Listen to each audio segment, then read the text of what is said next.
Welcome to A Lunch with Biggie, a podcast about small business and creatives sharing their stories and inspiring you.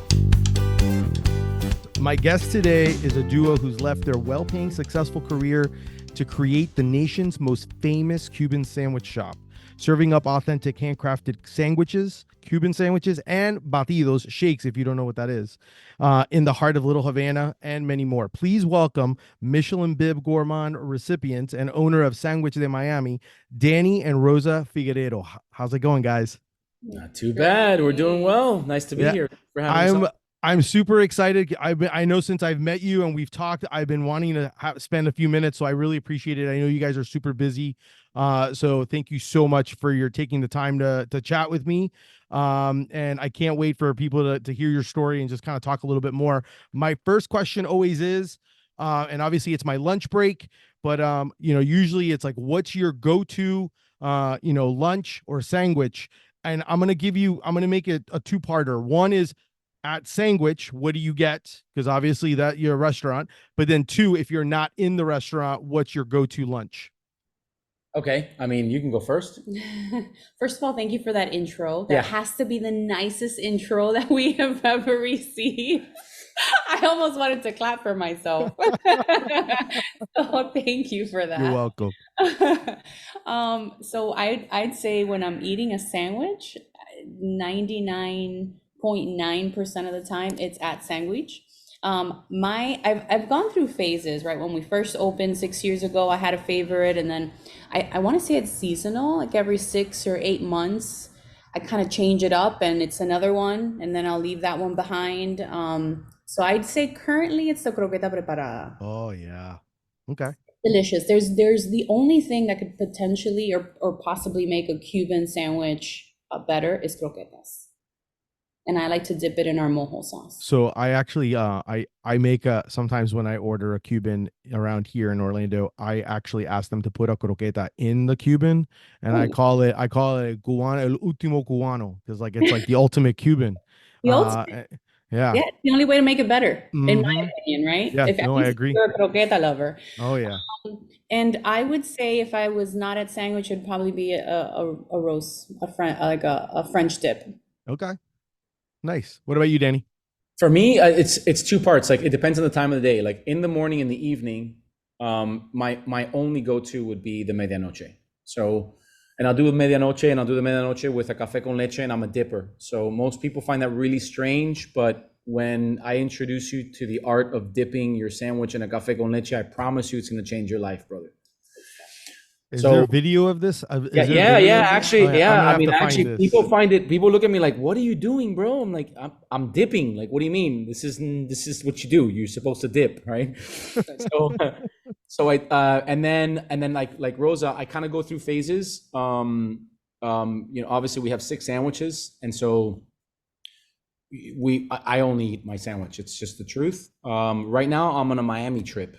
So I'll have my Miami and I'll hit it hard, right? We'll do that every day until I kind of burn it out. And then all of a sudden I go back into a pan con vite. And my pan con vite, I add, onions and tomatoes to it just because it just makes it so much better. Yes. But man, outside of like, if you were to really pull me out of sandwich and say like, what would be your go-to lunch? It will always be a burger and a beer. Okay. Yeah. You can't go wrong with that.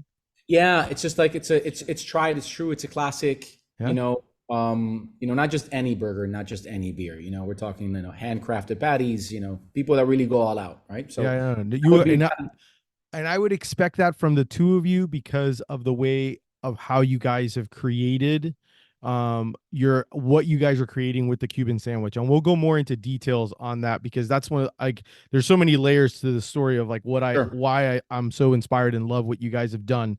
But let's unpack a little bit some of the intro, because I need you to tell people, if they've never heard of Sanguich de Miami, well, it's called Sanguich de Miami is where it goes, but if they've never heard of Sanguich, can you give people a little bit of like a lunch break version of like, what is the story? What's the origin story of it? Well, I mean, the truth is, like, when we first started, this was a completely different, in my head, it was a completely different project in itself. But Rosa and I got together and I said, I've got this little project. I kind of dusted it out of the files, so to speak. And it was very French influence, open face sandwiches, very high, you know, Was that Meltworks? Meltwich, Meltwich, Meltwich? Yeah.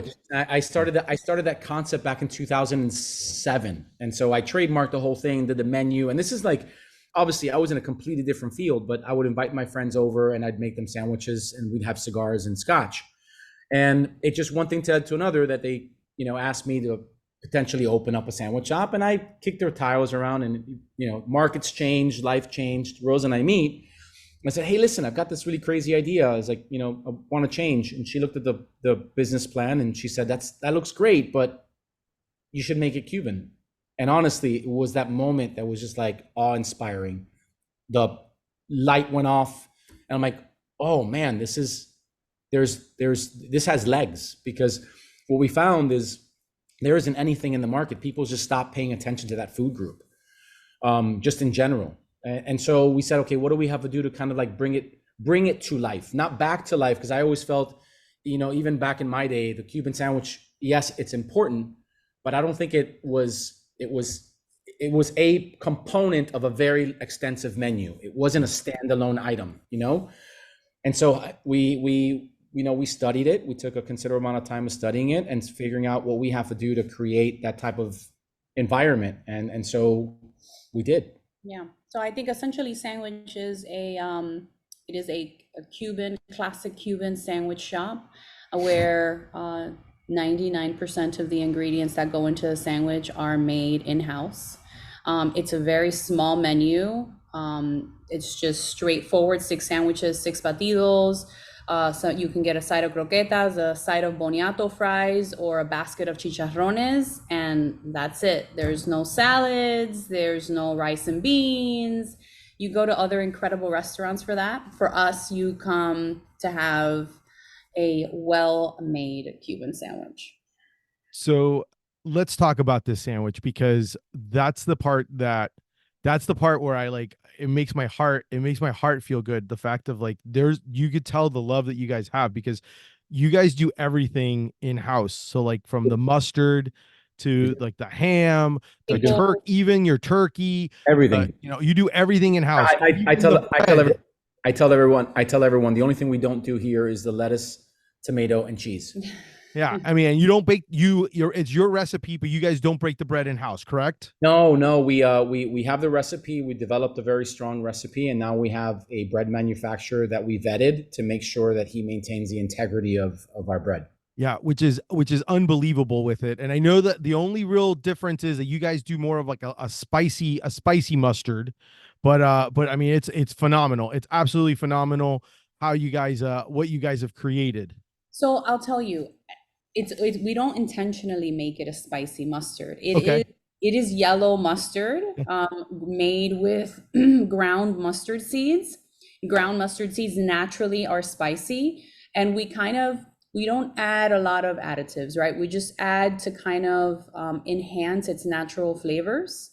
And so the water and the vinegar, and we'll add some turmeric in there, but there are no additional spices. So that spice that you get is just a natural flavor of the ground mustard. And how you kind of go through the fermenting process, right? The shorter the time span, the more that horseradish type of nasal hit that you get in the mustard, the longer you let it mellow and ferment, what winds up happening is the mustard just kind of has a different type of like effect on your palate, right? But we get it to a point where we feel that it has just enough where you get the sensation that you need out of mustard, because I'm a big mustard lover. Yeah. And it complements the lechon well. So and there's a lot of cross utilization on our ingredients. So we want to make sure that what you're getting out of the mustard, you get out of the lechon. Yeah. And they don't compete against each other. Yeah. But I could see most people are used to having your store-bought mustard, Frenchies, which is very vinegar forward. Yeah. So for us, we kind of just we embrace its natural flavors. And so I No. could see how most people would think it's spicy. No, Yeah. I love that. I love that. And you guys also obviously a key component in case I didn't bring it up because I hit all the other ingredients. The pickles also are Yeah. also made in house. Let's not forget Yeah. that. Yeah. And then obviously the other big elements of obviously that I love is the fact that you use the lard, the rendered lard from the pernil or from the lechon is Yep. used to actually brush onto the Yep. plancha and onto the bread in order to kind of to do the whole toasting option of it. It's absolutely amazing. But what I think is kind of really cool for me, the whole aspect of it is a few things. One, the two of you are not chefs. Rosa, Nope. you study, you're a lawyer, paralegal, Litigation, right? yeah, litigation paralegal for 17 years. And then Daniel, you were like a design and engineering and Everything, aspect. So like, architecture, engineering, design, you name it. yeah. So then how and the other aspect of it that I truly admire is the fact that you guys, like, before a sandwich was even made, you guys researched for a full year, which a lot of times people are like, no, I want to have this idea, I got to start doing it. So you guys took a full year to figure this out. Tell me a little bit about, like, obviously you guys were working at that time, but tell me a little bit about that aspect of it, because I think a lot of people tend to forget the hard work that's happened in the back end. They just see what's happening right now, but you guys put in a lot of effort and a lot of time and a lot of mistakes, things were happening. So tell me a little bit about that in the beginning part of it, just trying to figure out like, oh, this is how we're going to do it. Before any recipes came along, the brand had already been created. And so we knew that we really needed to do our research because we're not chefs and we don't have that culinary background. For us, it was a passion project. It wasn't about making a buck. It was about doing something and doing something that we can be proud of and putting our best foot forward. And, profitability is just a product, a result of us doing that. Yep. And so every decision we made was based on us really just wanting to represent the Cuban sandwich to the best of its abilities, being a native to Miami from Cuban immigrant parents, and Daniel, Cuban immigrant parents, who was raised in Hialeah. For us, it was really important to come correct, Yeah. Especially if we're going to go into a market that's saturated with a product already. You've had people that had been doing it their entire lives. And so we wanted to respect the process. And so we didn't want to cut any corners and looking to figure out, how do we make our own ham? How do we find the right recipe? Bringing family and friends, which, by the way, thought we were nuts, bringing them in and saying, what do you think about this? Why don't you try this? Down to the order in which we put our ingredients when we're building a sandwich, right? Those, even to those small details. But I will say that we started with just one sandwich, and that was the pan con lechon. And that's how we launched sandwich. Just the pan con lechon, the pickling onions. We did it at a festival. We sold them at a festival. We did 2 festivals, and 2 months in, Danny was so excited. Finally, we debuted sandwich, and he says, I have good news. I said, okay. He says, I signed us up for Cuban Sandwich Smackdown. And I thought, but we make pan con lechon. Yeah. We haven't made the Cuban sandwich yet. He's like, but we are, and we have 3 weeks to do it, and it's going to be the best. It's like when we go through this, right? You go first of all, to kind of like backtrack just a little bit when we dive into this. Yeah, there's a lot of research and development. And what Rosa and I found is that despite, it doesn't matter whether you were in Monroe County or you were in Dade County, the Cuban sandwich was very similar. It didn't matter where you were having it. There was no distinction, right? Everyone was purchasing the same ham. Everyone was purchasing the same lechon. Everyone was purchasing the same mustard, down the gamut. So yeah, okay, one pressed it more than the other. One added a little more ham than the other, or one had like different proportions. But at the end of the day, it was just like this sameness. And what ended up happening, we realized was that there's an erosion that happened. How do we highlight all of this and really differentiate ourselves? Because, like as Rosa said, the fact is, we are going into a saturated market. The truth is, you could have gotten a Cuban sandwich absolutely anywhere. It was part of a very long laundry list of other, menu items at a restaurant. But no one was really focusing on highlighting the ingredients and making something that we all knew from our past really great.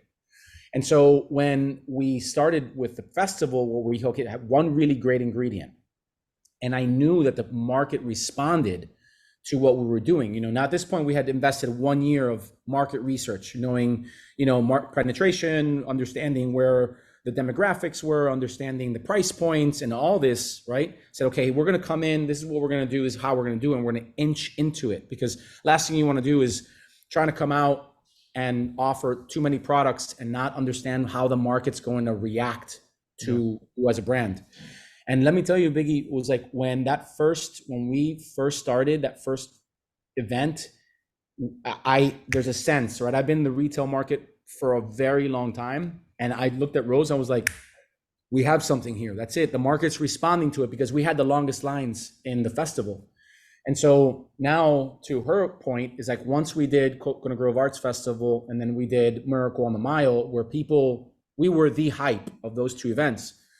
I signed us up for this Cuban Smackdown because it was a natural thing. It was like, okay, we can do it because the market's responding. Now let's take everything we've learned over the course of a year and make it happen, right? Let's execute it.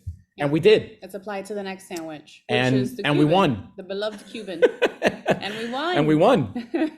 And then after you guys won, at what point from the point of doing the festivals how did you go from festival to then going, hey, I'm going to sell sandwiches. I'm going to do Sanguich in a shipping container? I can answer that. I'll tell you, listen, I've been doing this again, retail. So for me, it was like, I understand what it is to take a product from its inception all the way to completion. And so for her, she's got more of a different organizational mind.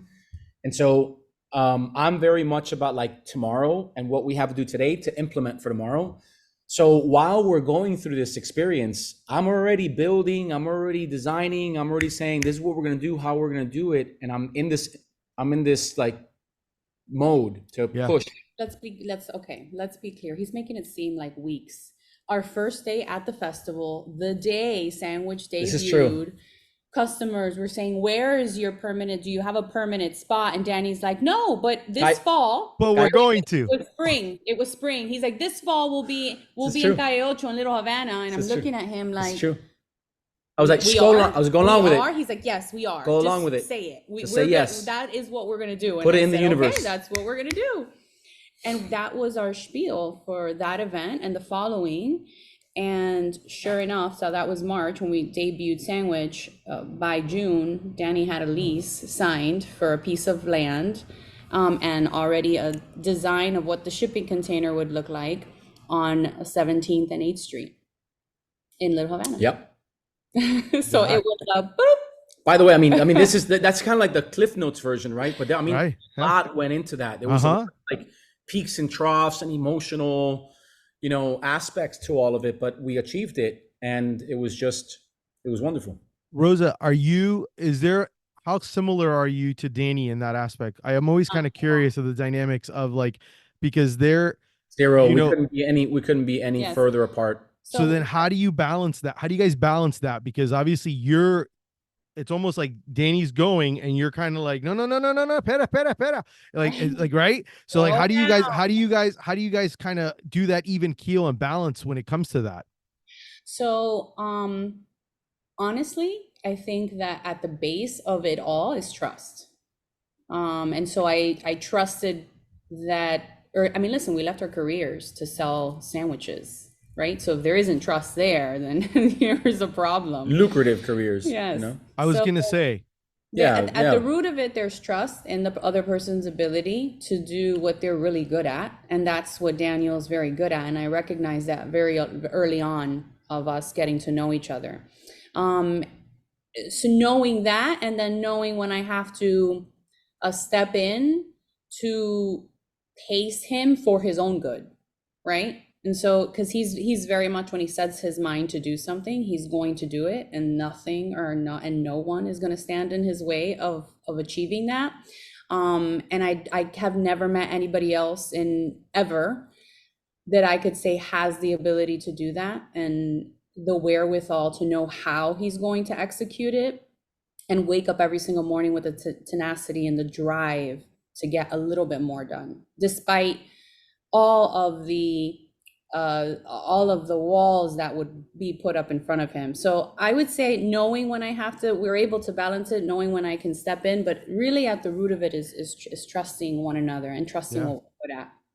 And maturity has a lot to do with it too, like understanding your spaces, right? Like I understand what she's great at, and I can't compete with how she is as an individual and how she manages the operations, because I'm sometimes too aggressive, and most people don't understand the vision. And you know, I have a small little story where I took my daughter once to a meeting with me, and we were on a table going over plans, and I'm going over the lease, and London was looking at me. She was, "Papi, I'm so bored. What are we doing?"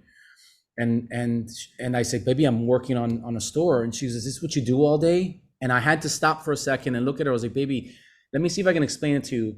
Your mom is the present and I'm the future. Your mom worries about the today, the everyday grind, right? And she does it extremely well. And I'm constantly moving the business forward." And she still looked at me. She's like, "No, I don't understand." But it made so much sense to me, because at that point I understood her place and my place that much more. So when it comes down to day-to-day operations, there's nobody that does it better than her. Because if I did it, I'd trip up, right? Yeah. But and to the same token, when he says we have to start doing this so that we can accomplish it in the next 12 months, then I just have to trust that, well, we have to start now. But we couldn't be, you're right, we couldn't be more opposite, because Daniel's the type that if he doesn't arrive 10 minutes early, he's late. Yeah. And I'm the one that arrives 10 minutes late and says I'm early. Oh, yeah. Well, so Danny runs on the I would say American time, or more American time than Cuban time. I was switched at birth. I'm convinced. Yeah. No, I tell people I'm the whitest piece of Cuban bread you've ever met. So, you know, and let me first ask one question. Danny, have you always been this way of manifesting and thinking and like my entire life? Your entire life you've been this way? My entire life. I can't remember a time that I wasn't dreaming and executing. I would dream of something and just do it. And then listen, I've had a tremendous amount of failure in my life. I've had moments where just things didn't work out, right? But I can't ever say that there was a moment in my life that I didn't give it an honest shot, right? I don't have that regret. So it's funny, because that was one of the questions I had when you and I talked the first time I got to go to Sanguich, and you and I chatted, and that was one of the things. I'm like, a lot of people live with the fear of failure, and they have that stupid thing in the back of their heads that always is telling them, "Hey, it's going to creep up on you." How do you get over that? How do you get it out of it? You don't, because the same challenges you're going to experience in a 9 to 5, you're going to experience outside being an entrepreneur. And the fact is that, you know, I hear all the stories about like, I can't do it. I'm like, bullshit. I was like, you can do it. And I'll tell you why you can do it, because we did it with 2 newborns. We left our careers, went broke. When I mean broke, we were on government help. My friends had to lend me money. We moved in with her mom. Listen, I've been living on my own since I was 16, 17 years old, right? And I had a very fruitful career. I didn't really rely on anybody. And so this was a time in our lives, it's like, if we did it, we have to do it. Because at the end of the day, we can always brush off our CV, right? Just dust it off and get back to work and get back to the monotony of life. Or we can say, let's just do something that matters. And let's see how far we can push it. And so, you know, like I think there's a lot to learn from those experiences. You test your own abilities, you test your experiences, and there's a love and a passion that you experience in doing something for yourself that you'll never get working in a 9 to 5. I was there. I was in C-level corporate. I just, at some point you hit a glass ceiling, and it's just, you know, the everyday. But doing what we do, we've been doing it now for 7 years, and there's never been a dull moment.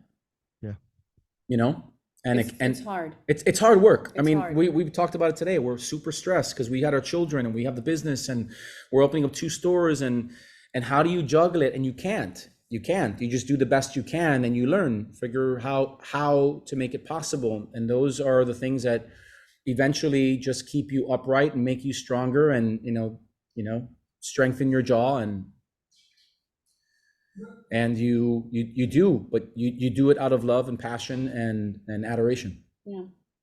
And one of the things that I think I also appreciate the fact that, you know, you guys have taken into account with creating, you know, Sanguich when people go in, is that it's not just about, I mean, obviously it's about the sandwich, but it's not just about the sandwich. Like, you guys are taking all the elements that, everything that comes with it, like the looks, the smells, all the things, the sounds, the taste of what you're going to have and what you're going to eat. All those things to take into account. Yeah. Why do you think that's so important for people to be able to experience? I think it's something that gets lost with people realizing all the different elements, Yeah. when they're creating a brand or Yeah. creating something. I think for us, it was really important not to just serve food, but to create an experience for someone. Because we knew that, when you go into a space, you can have really incredible food, but if the service fell short or if the ambiance wasn't right, no matter how good that food was, you don't leave with full satisfaction from that place. And so we knew from being food lovers and going out to eat, when you went into a space that didn't really encompass all of the elements, it kind of left us almost like with an emptiness, like there was something missing and you just couldn't figure it out, right? Sometimes you couldn't figure out what it was, but I know sometimes I walk into places that should be authentic and the food is authentic and they speak the language and they dress the part, but you're listening to modern top 10 on the radio, right? And it doesn't complete the circle. And so for us, it was important in a world where everybody's trying to be trendy, to be authentic. And so being true to the brand and what we wanted to represent, which is our culture and the food, we knew that we really needed to hit all of those marks so that we felt, otherwise we wouldn't feel we were coming and being our true selves. Yeah. Yeah. No, And to that point, I think that there's such an erosion in every discipline in our lives, from construction to food, right, to cars. There's this sameness that happens. And we went to a market where everyone just was doing the polished concrete floors and the reclaimed walls, and it was just cheap, and it just didn't and I think that cost-cutting nature transferred into food, right? And this ideology, like, shit, you can't put a little more time and effort into the design and the aesthetics and everything else with it, and do the same thing with your food. And if you don't have that adjacency, for me, it's a broken chain. Yeah. So it was very important for us. I mean, listen, we approach our business the way I would like to be received by an environment. I feel comfortable in an environment where there's details and there's considerations, right? And that's just how I feel. I feel comfortable in an environment where people know my name. I feel comfortable in an environment where the food is good. And then when you can bridge those together and have that alliance, I think it's a winning recipe. It doesn't matter whether you have a concept from Guatemala or Asia. At the end of the day, it's authenticities that we were after. We weren't just after the sameness, right? Yeah. We didn't want to do the bowl concepts with the reclaimed wood, and it's more of the same. It's just same pig, different lipstick. You know what I mean? We were very concerned on how we made people feel. Yeah. The moment you walk in, I want you to feel like you're transported somewhere. And I don't give a shit how small it is. It's a small environment, but man, you walk in there, you're tight, your elbows are tight, and let me tell you, we're one of the few places that we've seen that people are not on their phones. They don't have the time to be on their phone because there's so much action going on and so much engagement that we take you away from those devices and be like, come on, let's be present in a second, right? Let's just have a sandwich, tell some dirty jokes. Yeah. No, I get it. Was it always going to be in Hialeah? Were you guys always going to be there? I mean, I know you said it when You mean Little Havana? Yeah. Little Havana. Yeah. Yeah. It needed to be for us. It was important that we had the adjacency with a community that was principally Cubano, right? With a street that's synonymous for culture. Because I don't feel that we would have had the same effect if we had gone to another part of Miami. I could be wrong, but I mean, that's not how our narrative played out, right? Yeah. And I think, granted, I also think that it creates that foundation, that foundation of that core value that you guys have. One thing I'm always kind of curious, because obviously as you guys are growing, and I'm always kind of curious for restaurant owners, how do you keep the consistency? Because you guys, as you grow, you guys aren't there on a day-to-day. You guys got to do other things. So, and a lot of times, sometimes I'll talk to owners that say, yeah, when I'm not there, it's maybe the level drops a little. So how do you keep that level of consistency? Or, how difficult is it to do that? Because once again, it's 6 sandwiches. It's not like it's the same thing almost every day, different people all trying it for the first time. So it's like, a lot of times trying it for the first time with them, but it's the same thing over and over again for you guys. How do you keep that consistency when it comes to that? I think and I'm just gonna say a few things because I do, just like you said, we have to be everywhere Yeah. multiple times. I have to skip out because we do Yeah. have beautiful little girls that need one of us. But I will say that in operating for us, it was important to create a sandwich culture within our team. And I think it starts with your team. And in creating that culture, we always, even till today, we constantly have meetings with them. We remind them of what our culture is, and we treat them how we would like for them to treat our customers. And because they are our Yep. family. And as we grow, we make sure that we can incorporate all of the new members and really have them understand what's at the core of the company, and that those are the principles that we have, and we have to maintain those principles. And we remind them that it isn't just about serving food, but how we make people feel when they come into our establishment. And so always with my team, I always tell them, we aren't doing the customers a favor.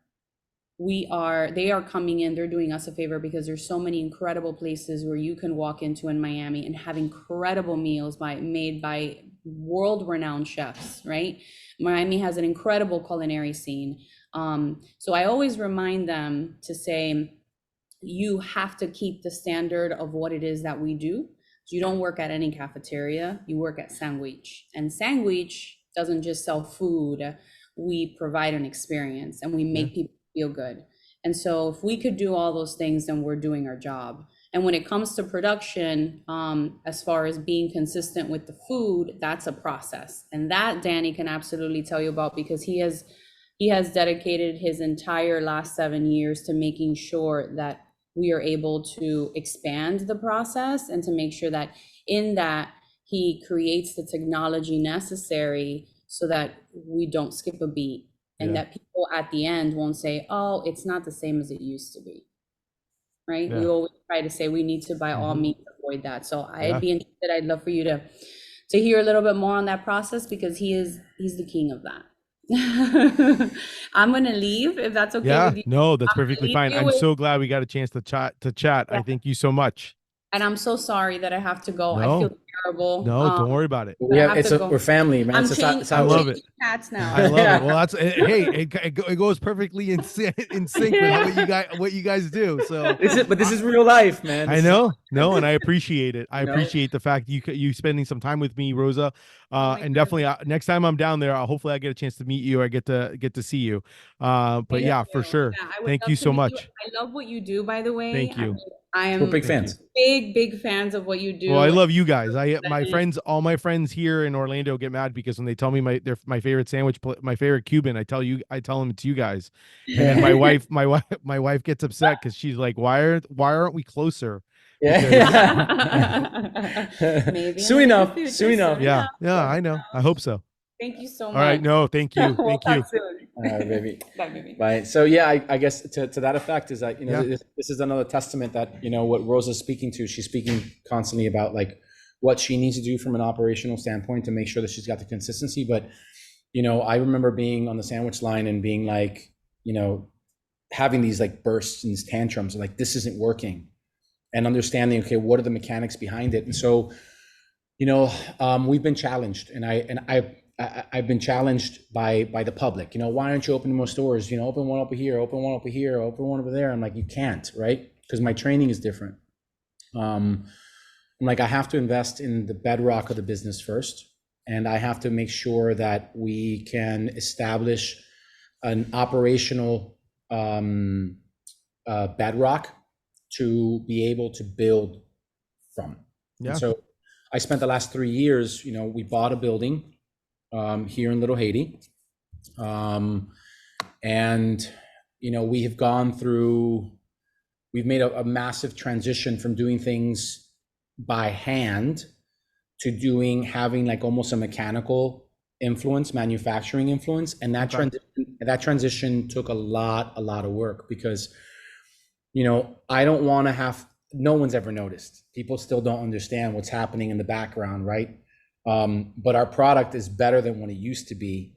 And yet nothing's changed. Nothing's changed because the ingredients haven't changed. The process hasn't changed. It's just the way we're manufacturing it has changed. And now we can produce 2,000 pounds in, I don't know, from beginning to the time we slice, 8 hours. Wow. And it's a massive undertaking. And in order to do that, you have to invest a lot of time and energy, because the idea was, okay, we're going to now manufacture. And if I manufacture, what are some of the technologies that I have to institute into the business to be able to create that consistency? So when you're in our place in Bayside, or you're at our place in Coral Gables, or hopefully one day soon Orlando and Jacksonville and Tampa, that one, the environment isn't different than your experience in Calle Ocho, and two, the food is exactly the same. Yeah. And Biggie, I'll tell you, brother, we did it. Now that we've got this like platform where we understand our manufacturing, now we need to say, how do we duplicate that monstrosity? Because we have 6,000 square feet now of manufacturing space. And now what do we need to do at the store level so we can decompress the labor load, right? Decompress the stress, because you have to understand that we produce one sandwich every 50 seconds, right? And we do 500, 600 sandwiches a day. That's our average, right? We can't do anymore. We don't have third party. You physically have to come to the store. You either have to pick it up or eat there. The conduit just doesn't allow it, right? So my throughput is very restricted. So I was like, okay, how do you increase the throughput? How do you decompress the brand, or decompress the labor involved in producing these sandwiches, so our employees can be more interactive with the customer while creating consistency? And I don't think that people really understand this, right? This is why I'm not a chef. This is why I spent, all of my years in design and engineering and architecture to be able to solve a lot of these problems. And I just applied it, right? So as opposed to spending $3 million on, I don't know, opening up 5 stores, I spent it literally on a location that no one's ever seen. And so we designed proprietary equipment. I've designed proprietary refrigeration, and we have something that I've really never said before on any platform. We have a plancha, and I designed a new plancha, and that plancha is capable of producing 250 sandwiches an hour consistently. So And just to give people an idea of what you just said, okay? Because one of the hardest parts about when you're dealing with a Cuban sandwich, and this is something that obviously is with the Cuban sandwich will tell you when it's done, because of based on how you on the plancha, when you put it down on the plancha. And yep. usually, Danny, how long does it usually take on a regular plancha, pressing it down? How long? What is that time frame? For us, it's 6 or 7 minutes, and we have 2 planchas, and you can only do 16 at a time. So exactly, you have to understand how to synchronize that in order to do your throughput, right? Correct. We understand the mechanics of making Cuban sandwiches better, hands down, better than anybody, and I'm willing to challenge anybody. Yeah. And test me on that. Well, based on that, reiterate what you just said you created and what the output of it is now. Yeah, so our throughput now would be something equivalent to a Burger King or a McDonald's, right? Yeah. On a per hour basis. Yeah. And it's never been done before. The reason why in our product category, like the quick service, fast casual restaurant, there has never been a press sandwich concept ever created. Mm-hmm. The closest thing that you can probably get to a hot sandwich would be like a Potbelly or like a Quiznos, right? Everything else is cold cuts. Which is what I think about was like the conveyor belt, the Quizno conveyor belt type. Yeah, and the conveyor belt is no different than the conveyor belt they use for like Domino's Pizza, right? It's the same technology. Yeah. So I had to engineer a system from the ground up. I had to, create a simple list. Okay, what are the things that we need from this machine? What does it need to do? And it took us 2 years. I'm fortunate enough to have very good relationships in the engineering world. So I reached out to some of my best friends, and He and I worked on this for 2 years diligently, and we were able to kind of like pierce the veil, so to speak. And we have a system now that is even I am like surprised by it, bro, because you put this to get to work, and it's the first time that I literally can make a sandwich and just let the process take place without me having to be involved, right? Yeah. I'm totally relaxed. The place is clean. It's not as like dirty. You don't have all these variables, right? The heat, the open, the spatula, the pull out, it's art. We stripped out talent altogether. I can put you on the sandwich line, Biggie, and you can make the same sandwich that we're making here in La Ventanita as we're making right now in Cayocho. Yeah. And the beauty of it is, and I think, so I will say I'm very privileged, and I felt honored just because of the fact that I knew that I hadn't heard anyone else, you tell anyone, like you and I got, when we first met, I got you and you had mentioned it to me. And I think I was like, it's been in my head the whole time. And I've seen pictures of it. It's gorgeous.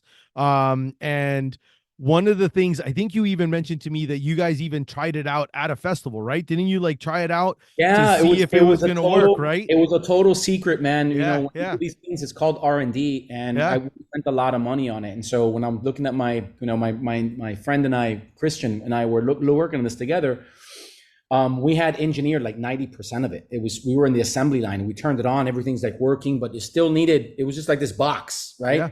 Ugly box. And I looked over at Christian. I was like, hey, listen, Christian, so I got a festival in like 2 weeks. I want to put it to work. And he looked at me. He's like, what? I was like, 2 weeks. It goes to the festival.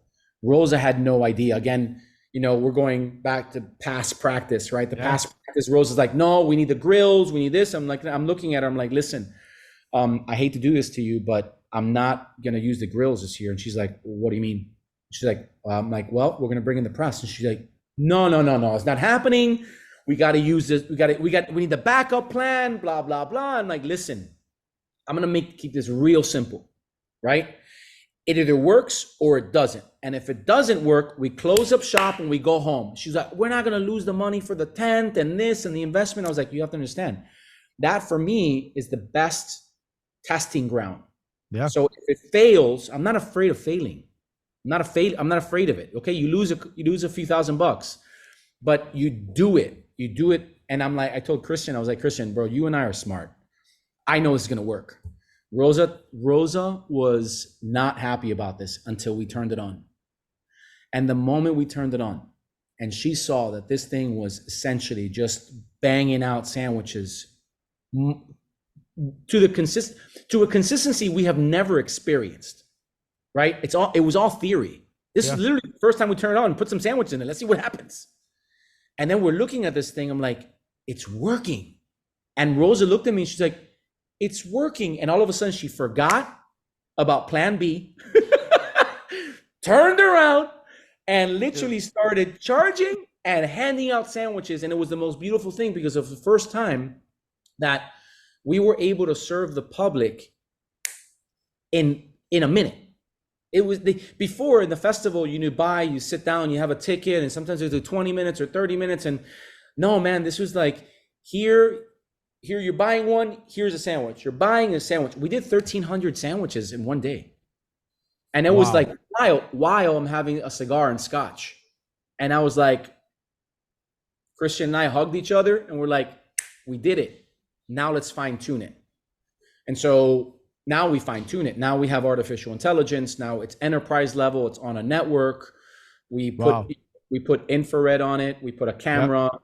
It's tied to our POS. Like it's robust. Wow. And so then is the concept. So then is this is something that will be put in at all your locations? Not just right now in the little This is something that's we're gonna put in every single location. And I am now at the point where I am going to, now we're putting in a very aggressive growth strategy because we've invested now 3 years into the process and 3 years into the brand. And now is when we're gonna get super aggressive. That's awesome. Now people have to watch out. Yeah. So I'm always been kind of curious and on this because so I know you guys are available in Gold Belly, which is phenomenal. The fact that that you have a Michelin bib, Yes. You have, like I said, like I mentioned, you have a second location right now of Ventanita. You have the main location of Ventanita, and you have two more coming as well. What do you think has been your recipe for success? Because I know you're making things from scratch, No, but I'm just kind of curious, like, what do you think what do you think it is the recipe that's giving you guys this notoriety and this, like, and made you guys explode the last few years? What do you think it is? I don't know, man. That's a tough one to answer because I just feel like one, I think we're relevant. Like Yeah, relevant in the sense like people relate to us.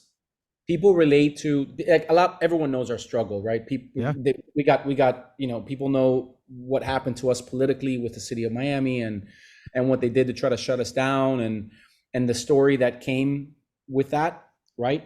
And I think people were able to relate with the power of overcoming all those challenges and seeing us grow as individuals. So to a certain degree, a lot of it is the human aspect, right?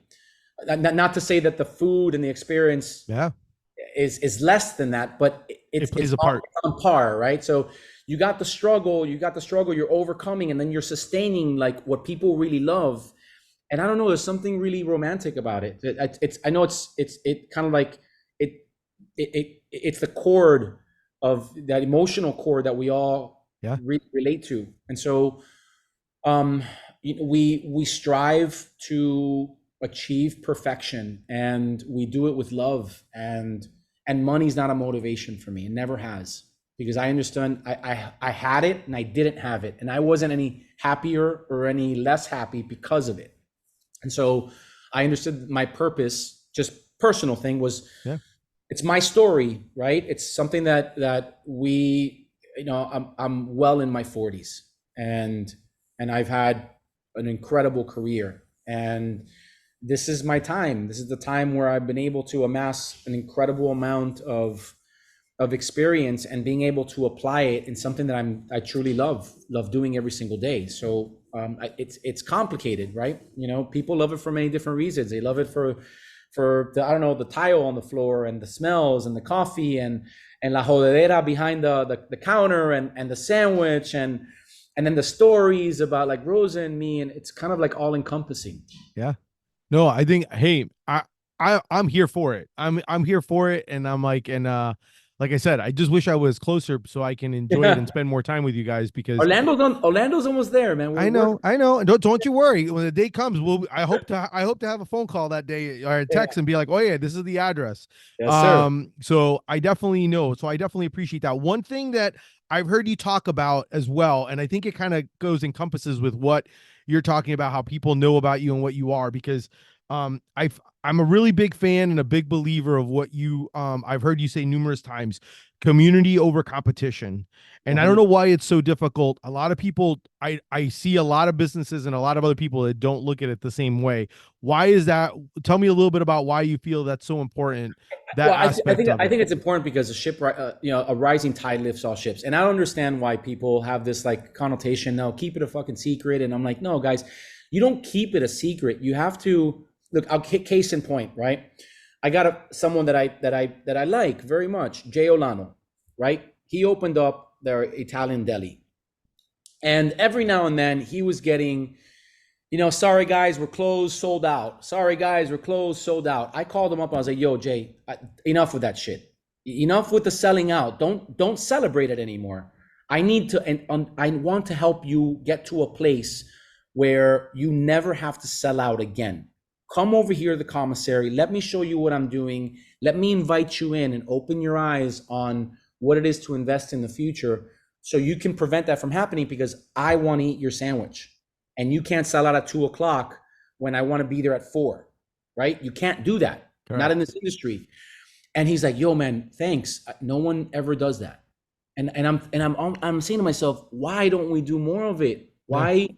It was a struggle for me, man. If chefs around here would open their doors and embrace me and help me get to where we are today, it would have made things easier. I could have been here 3 years ago, right? Or maybe the reverse. Maybe because of my experience, I could have like also helped them in their narrative to develop their own Yeah. businesses And then it becomes a community thing. It doesn't become like this fragmented, and I never understood it. Like Yeah. I came into this industry and everyone's kind of like in their own corners. And I'm like, no, man, it doesn't work with me. I want you, if you need advice, come over. I'll show you how we do things.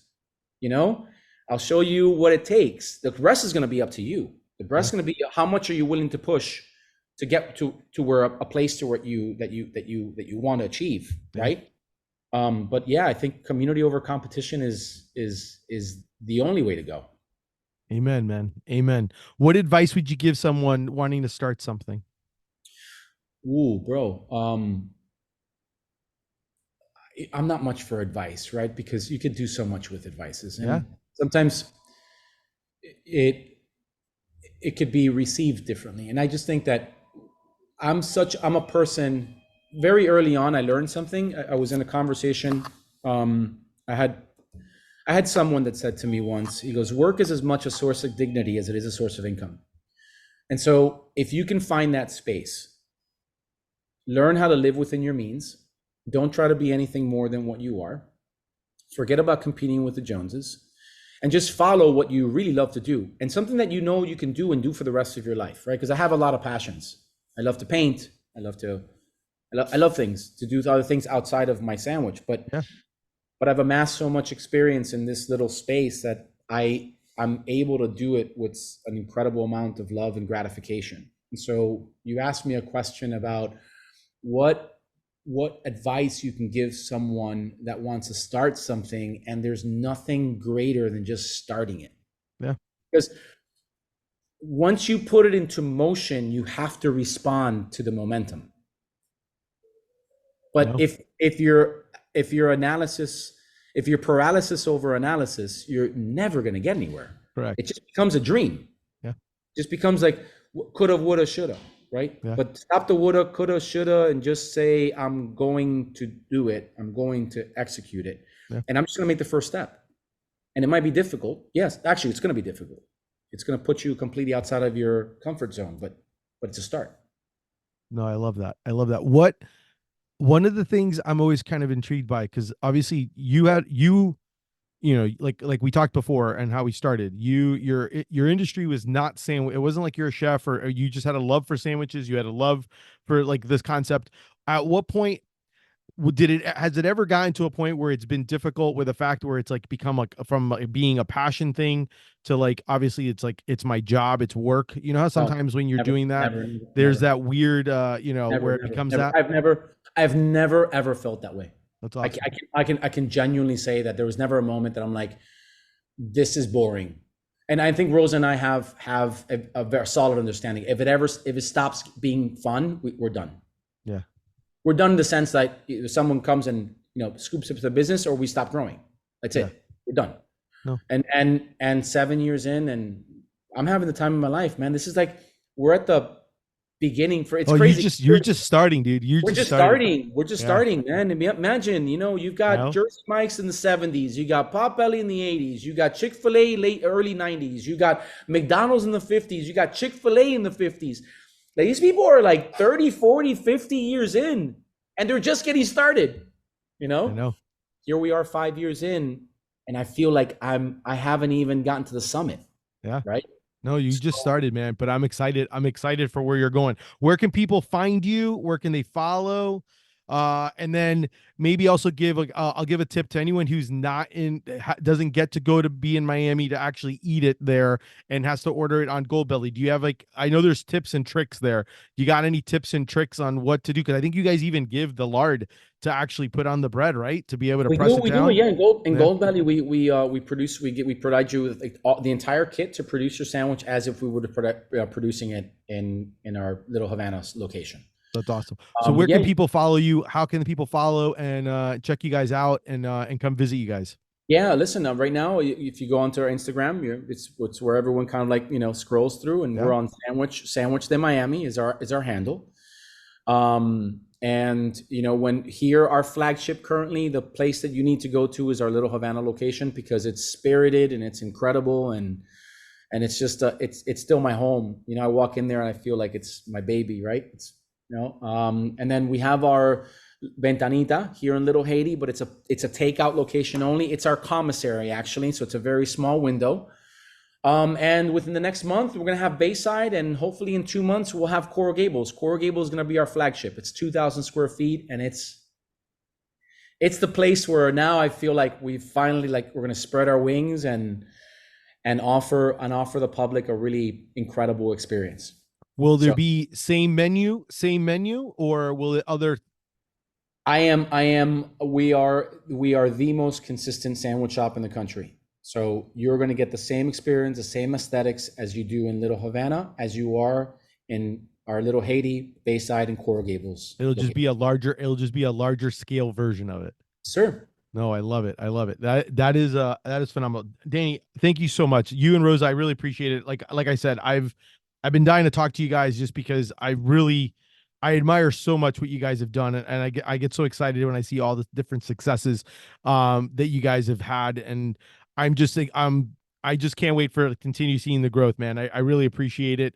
When we got to spend some time, when I got to go to Sanguich and you spent some time with me and we got to spend some time chatting, I just really absolutely loved it. So I truly appreciate it, and I'm super excited for you. The feelings are mutual, and one of my favorite shirts is that Medianoche shirt because it gets a lot of compliments. So we're big fans of you too, man. So no, man. Congratulations on your success. Thank you, man. Well, that's our show for today. Thank you so much for Danny and Rosa for being on of Sanguich de Miami.